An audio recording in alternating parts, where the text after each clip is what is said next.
नमस्कार दोस्तों, एक बार पुनः स्वागत है आपका हमारे चैनल एनसीईआरटी सॉल्यूशन 99 पर। दोस्तों आज के इस वीडियो में हम कक्षा 10वीं विषय हिंदी के दोस्तों क्षितिज पुस्तक के दोस्तों पाठ 11 के अंतर्गत दोस्तों बाल गोविंद भगत के दोस्तों महत्वपूर्ण प्रश्नों को देखेंगे। दोस्तों इस चैप्टर के लेखक है रामवृक्ष बेनीपुरी। दोस्तों इस लेखक हैं और दोस्तों ये इनका एक रेखा चित्र है। तो दोस्तों इनके जो है इसमें इनके बाल गोविंद भगत के महत्वपूर्ण प्रश्नों को देखेंगे। दोस्तों ये प्रश्न दोस्तों आपकी आगामी बोर्ड परीक्षा की दृष्टि से दोस्तों बहुत ही महत्वपूर्ण साबित होंगे। तो दोस्तों देखते हैं दोस्तों बाल गोविंद भगत के महत्वपूर्ण प्रश्न। दोस्तों ये आपको याद रखना है, ये दोस्तों ये रेखा चित्र है रामवृक्ष बेनीपुरी का। दोस्तों इसको आप अच्छी तरह से याद रखेंगे, रेखा चित्र है, इसकी विधा आपको अच्छी तरह से पता होना चाहिए।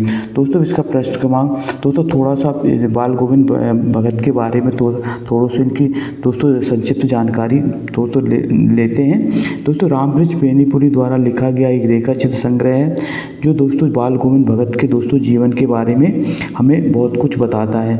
दोस्तों इनकी कुछ मुख्य बातें हैं वो इस प्रकार हैं कि दोस्तों बाल गोविंद भगत एक साधारण किसान थे दोस्तों, और दोस्तों ये कबीर के भक्त थे, कबीर को अपना आदर्श मानते थे और दोस्तों उनके भजनों को गाते थे। दोस्तों ग्रस्त होते हुए भी ये जो है अपना सामान्य जीवन व्यतीत करते थे और दोस्तों सत्य और ईमानदारी के मार्ग पर चलते थे।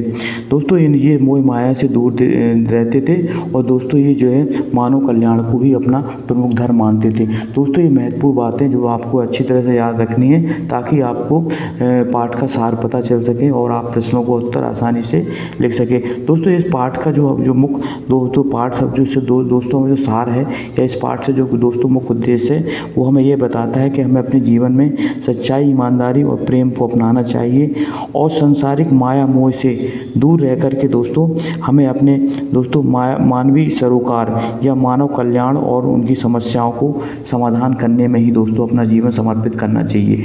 ये दोस्तों इस पाठ का प्रमुख सार है कि हमें दोस्तों अपना मानव कल्याण और उन लोगों की समस्याओं को दोस्तों ही अपना जो है जीवन धर्म मानना चाहिए और उनको दोस्तों दूर करने का प्रयास करना चाहिए। मानव कल्याण ही दोस्तों हमारा प्रमुख धर्म है। दोस्तों ये इस पाठ का सार था। तो दोस्तों प्रश्न क्रमांक 1 देखते हैं, खेती बाड़ी से जुड़े गृहस्थ बाल गोविंद भगत अपनी किन चारित्रिक विशेषताओं के कारण साधु कहलाते थे।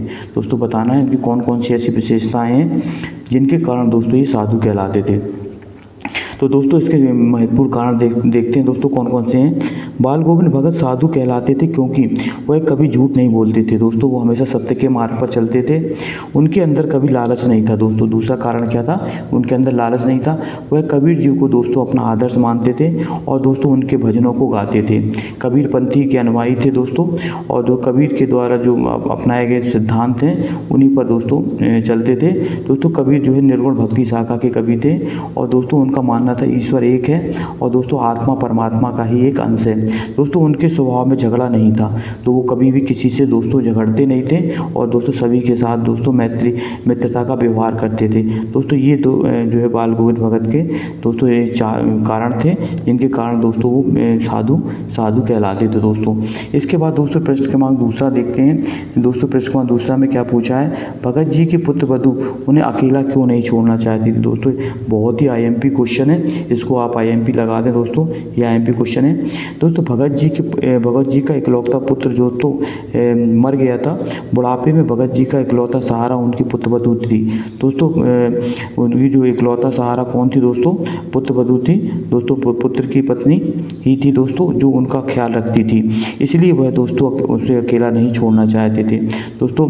जो इसको बहुत इंपॉर्टेंट क्वेश्चन है, इसको दोस्तों आप IMP लगा लीजिए दोस्तों। भगत जी के जो इकलौते पुत्र की मृत्यु हो गई थी जिससे दोस्तों बुढ़ापे में उनको सहारे की आवश्यकता थी।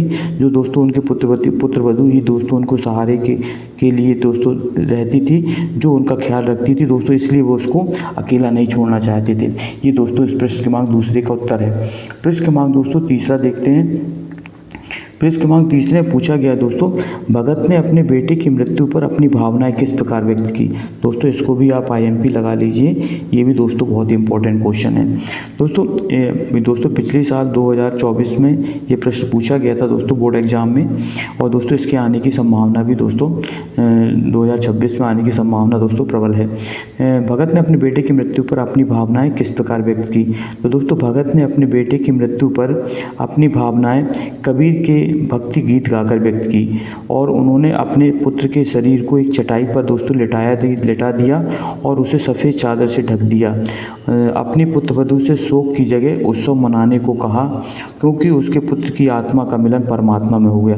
दोस्तों कबीर का जो एक सिद्धांत था दोस्तों, कबीर के अनुसार दोस्तों ईश्वर एक है, और दोस्तों जो है आत्मा जो है परमात्मा का भी दोस्तों एक अंश है। कबीर के अनुसार ईश्वर का जो है दोस्तों एक ही है। दोस्तों कबीर ने बताया था जिस तरह कुम्हार एक ही मिट्टी से सारे बर्तनों का निर्माण करता है, उसी तरह जो है भगवान ने दोस्तों एक ही मिट्टी से सभी दोस्तों व्यक्तियों को बनाया है। तबकि दोस्तों रूप अलग अलग हैं, परंतु दोस्तों मिट्टी एक ही है। इसलिए दोस्तों कबीर के अनुसार दोस्तों ईश्वर क्या है, एक है, और आत्मा परमात्मा का ही अंश है। तो दोस्तों भगत जी ने क्या किया था, अपने बेटे को मृत्यु पर अपनी भावनाएं व्यक्त करने के लिए दोस्तों कबीर के भक्ति गीत गाए, और बेटे को क्या किया दोस्तों, उन्होंने अपने बेटे के जो शरीर को एक चटाई पर लिटाया दोस्तों, और उसको सफ़ेद चादर से ढक दिया, और अपनी पुत्रवधू दोस्तों से शोक की जगह दोस्तों उत्सव मनाने को कहा, और कहा कि दोस्तों पुत्र की आत्मा का मिलन जो है परमात्मा से हो गया, अर्थात आत्मा परमात्मा में मिलने हो। दोस्तों आत्मा जो है परमात्मा का एक अंश है। शरीर नष्ट हो जाता है दोस्तों,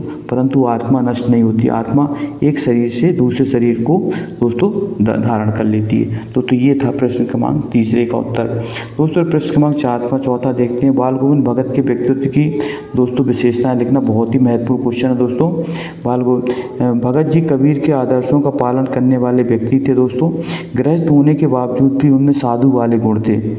वह ना किसी से झगड़ा करते थे, ना किसी को कष्ट देना चाहते थे, बिना आज्ञा के किसी की वस्तु को नहीं छूते थे। दोस्तों ये थी जो है बाल गोविंद के व्यक्तित्व की विशेषताएं। दोस्तों उनका जीवन एक साधारण जीवन था, एक साधारण किसान थे दोस्तों, और दोस्त कबीर को अपना आदर्श मानते थे और उनके भजनों को दोस्तों गाते थे। दोस्तों कबीर पंथी अनुयायी थे दोस्तों। इसके बाद गृहस्थ होते हुए भी दोस्तों वो जो है साधु के समान दोस्तों जीवन व्यतीत करते थे। सत्य और ईमानदारी दोस्तों उनके दो महत्वपूर्ण पहलू थे, उन पर वो चलते थे दोस्तों, और दोस्तों सांसारिक मोह माया से दूर रहते थे दोस्तों। ये थी बाल गोविंद भगत के व्यक्तित्व की विशेषताएं। तो दोस्तों ये प्रश्न भी बहुत IMP है, ये दोस्तों इसको आप नोट डाउन करें। ये प्रश्न दोस्तों आने की बहुत ही संभावना है। इसके बाद दोस्तों प्रश्न क्रमांक इसके बाद दोस्तों इसी प्रश्न का थोड़ा सा भाग शेष रह गया था कि जो दोस्तों बाल गोविंद भगत थे दोस्तों सर्दी के मौसम में भी दोस्तों गंगा स्नान करने जाते थे, गले में तुलसी की जड़ की माला पहनते थे दोस्तों। ये जो है उनकी विशेषता थी। तो दोस्तों कभी आपको बाल गोविंद भगत की विशेषताएं समझ में आ गई होंगी कि दोस्तों एक साधारण किसान थे, कबीर के भक्त थे, और उनके दोस्तों भजनों को गाते थे। गृहस्थ होते हुए भी दोस्तों साधु के समान जीवन व्यतीत करते थे, सत्य और ईमानदारी के मार्ग पर चलते थे, और सांसारिक मोह माया से दूर रहते थे, और मानवता के कल्याण के लिए दोस्तों वो कार्य करते थे। ये दोस्तों थी उनकी व्यक्तित्व की विशेषताएं। इसके बाद दोस्तों अंतिम प्रश्न है, भगत जी की किस बात से हार करके पुत्रवधू को पुनर्विवाह के लिए तैयार होना पड़ा। तो दोस्तों बाल गोविंद भगत ने दोस्तों अपनी पुत्रवधू को पुनर्विवाह के लिए इसलिए तैयार किया क्योंकि वे मानते थे कि विधवा जीवन व्यतीत करना उचित नहीं है, विधवा जीवन व्यतीत करना उचित नहीं है। और दोस्तों और पुत्रवधू अभी युवा है और उसे खुश रहने और जीवन जीने का अधिकार है। तो इस तरह जो है भगत जी ने अपने पुत्रवधू के भाई को पत्नी के भाई को दूसरी शादी करवा देने का आदेश दिया ताकि वह सुखी जीवन व्यतीत कर सके। तो दोस्तों ये था जो है दोस्तों भगत जी ने किस बात से हार कर पुत्रवधू को पुनर्विवाह के लिए तैयार होना पड़ा। तो दोस्तों भगत जी की इच्छा थी कि दोस्तों अभी वह युवा है और दोस्तों अभी जो है उसको अभी जो है विधवा जीवन व्यतीत करना दोस्तों दोस्तों उचित नहीं रहेगा। और दोस्तों वो चाहते थे कि वो खुश रहे और उसे जीवन जीने का अधिकार है। इन्हीं बातों से प्रभावित होकर दोस्तों भगत जी ने उसके भाई को बुला करके उसे दूसरी शादी करवाने का दोस्तों आदेश दिया, ताकि वह सुखी जीवन व्यतीत कर सके। तो दोस्तों ये थे जो है बाल गोविंद भगत, जो आपकी कक्षा 10वीं में दोस्तों पाठ लगा हुआ है। इसके महत्वपूर्ण प्रश्न दोस्तों, इस 36 पाठ का दोस्तों बाल गोविंद भगत कक्षा राम वृक्ष बेनीपुरी दोस्तों इसके लेखक है इस पाठ के। और दोस्तों ये जो है रेखा चित्र है, इसको भी आप अच्छी तरह से याद देखें। दोस्तों राम वृक्ष बेनीपुरी के बारे में थोड़ा संक्षिप्त परिचय देख लेते हैं दोस्तों। राम वृक्ष बेनीपुरी के बारे में दोस्तों इनकी जो रचनाएँ हैं दोस्तों, इनका जीवन परिचय पूछा जाता है। इनकी महत्वपूर्ण रचनाएँ दोस्तों माटी की मूर्तें, जंजीरें और दीवारें, चिता के फूल और गेहूँ और गुलाब, ये दोस्तों इनकी महत्वपूर्ण रचनाएँ हैं। इनको आप नोट कर लें दोस्तों। माटी की मूर्तें, जंजीरें और दीवारें दोस्तों, चिता के फूल और गेहूँ और गुलाब दोस्तों ये रचना। इसके बाद दोस्तों इनकी भाषा शैली देखते हैं। भाषा शैली दोस्तों इनकी है, इनकी भाषा शैली दोस्तों शुद्ध साहित्यिक खड़ी बोली थी। इनकी भाषा में ओज गुण की प्रधानता है। भाषा सरल, सहज और प्रभावशाली है। इनकी शैली में ग्रामीण जीवन के अनुभवों, सामाजिक मुद्दों और मनोवैज्ञानिक पहलुओं का समावेश है। ये दोस्तों इनकी भाषा शैली है। ये दोस्तों आपका जो है संक्षिप्त जीवन परिचय पूछा जाता है पेपर में, इसको भी आप दोस्तों अच्छी तरह से याद कर लें दोस्तों, ये आपके सिलेबस में लगा हुआ है। इसके बाद दोस्तों साहित्य में स्थान देखते हैं। राम वृक्ष बेनीपुरी का हिंदी साहित्य में विशिष्ट स्थान है। इनकी रचनाएं आज भी पाठकों को दोस्तों प्रेरित करती हैं।